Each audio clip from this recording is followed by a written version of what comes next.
ফিলিস্তিনের অবরুদ্ধ গাজা উপত্যকায় যুদ্ধবিরতির লক্ষ্যে শুরু হওয়া ইসরায়েল ও ফিলিস্তিনি সশস্ত্র গোষ্ঠী হামাসের মধ্যকার আলোচনাটি এখন অচল অবস্থায় রয়েছে। তবে এই আলোচনাকে গতি দিতে কার্যকর ভূমিকায় দেখা যেতে পারে বিশ্বমোড়ল যুক্তরাষ্ট্রের নবনির্বাচিত প্রেসিডেন্ট ডোনাল্ড ট্রাম্পকে। জানা গেছে, গাজায় যুদ্ধ বন্ধ এবং ফিলিস্তিনি স্বাধীনতাকামী গোষ্ঠী হামাসের হাতে আটক ইসরায়েলি জিম্মিদের মুক্তি নিশ্চিত করতে আলোচনায় নেতৃত্ব দিতে পারেন ট্রাম্প নিজেই। ইসরায়েলের প্রধানমন্ত্রী বেনিয়ামিন নেতানিয়াহুকে বোঝাতে বর্তমান প্রেসিডেন্ট জো বাইডেন ব্যর্থ হওয়ার পর ডোনাল্ড ট্রাম্পের উপরই এখন আশার আলো দেখছেন জিম্মিদের পরিবার এবং চুক্তির পক্ষে থাকা ইসরায়েলি কর্মকর্তারা। আবার এদিকে বলা হচ্ছে, এই আলোচনার ক্ষেত্রে ট্রাম্পের অপেক্ষায় ছিলেন নেতানিয়াহু। যুদ্ধ শেষ করতে ও অবশিষ্ট সব জিম্মিদের মুক্তির বিনিময়ে গাজা থেকে ইসরায়েলি বাহিনীকে প্রত্যাহার করতে দেশটির প্রধানমন্ত্রী বেনিয়ামিন নেতানিয়াহু অস্বীকৃতি জানিয়েছে বহু আগেই। এমন বক্তব্যের কারণেই মূলত মধ্যস্থতাকারী দেশগুলোর কিছু দেশ আলোচনায় অংশগ্রহণে অসম্মতি জানিয়েছে।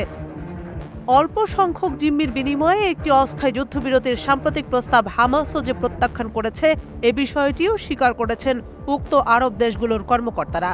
তবে তারা যুক্তি দিয়েছেন, সেই প্রস্তাবগুলো ব্যর্থ হওয়ার পেছনে ধ্বংসাত্মক কারণটি ছিল হামাস দীর্ঘদিন ধরে স্পষ্ট করে বলে আসছিল তারা এমন কোনো কাঠামো গ্রহণ করবে না যেটির উপর ভর করে ইসরায়েল গাজায় আবার যুদ্ধ শুরু করতে পারবে। আলোচনাধীন চুক্তিটি গাজায় যুদ্ধ পুনরায় শুরু করার ও আইডিএফকে সেখানে অবস্থানের অনুমতি দেয়, আর এই দুটি শর্তেরই ঘোর বিরোধিতা করে হামাস।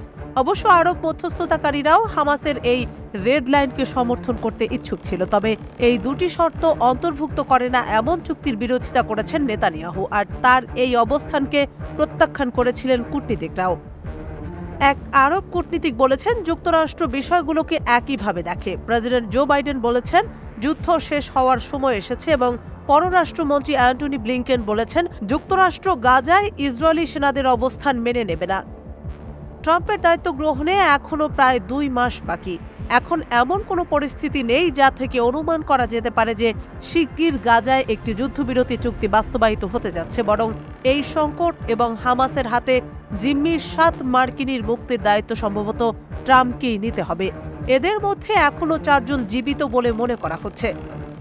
ট্রাম্প মনোনীত হোয়াইট হাউসের পরবর্তী প্রেস সচিব ক্যারোলিন লেভিট এক্সিউসকে জানান, ট্রাম্প ইরানের উপর কঠোর নিষেধাজ্ঞা পুনর্বহাল করবেন, সন্ত্রাসের বিরুদ্ধে লড়াই করবেন এবং ইসরায়েলের প্রতি সমর্থন জোরদার করবেন। তিনি বলেন, প্রেসিডেন্ট ট্রাম্প আমেরিকার পক্ষ থেকে গাজা যুদ্ধবিরতি আলোচনায় প্রধান আলোচক হিসেবে কাজ করবেন এবং নিরীহ জিম্মিদের ঘরে ফেরানোর চেষ্টা করবেন।